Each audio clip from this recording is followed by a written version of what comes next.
ఎవరో కాదు, సాక్షాత్తు పరమేశ్వరుడు. పార్వతిని పరీక్షించడానికి ఆ పరమేశ్వరుడే ఆ ముని రూపంలో వచ్చాడు. పరమేశ్వరుణ్ణి చూసి ఆనందపడింది పార్వతి. పార్వతిని వివాహమాడ్డానికి అంగీకరించాడు శివుడు. పరమేశ్వరుడి నిర్ణయాన్ని తెలుసుకున్న సప్తర్షులు హిమవంతుడి వద్దకు వెళ్లి అతడిని కుమార్తె వివాహానికి ఒప్పించారు. పార్వతీ పరమేశ్వరుల వివాహం వైభవంగా జరిగింది.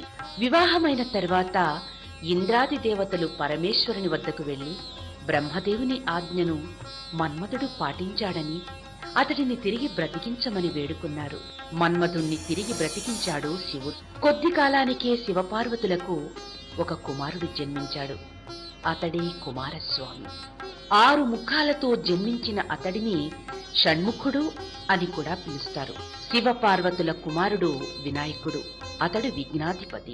బాలుడిగా ఉన్న కాలంలోనే కుమార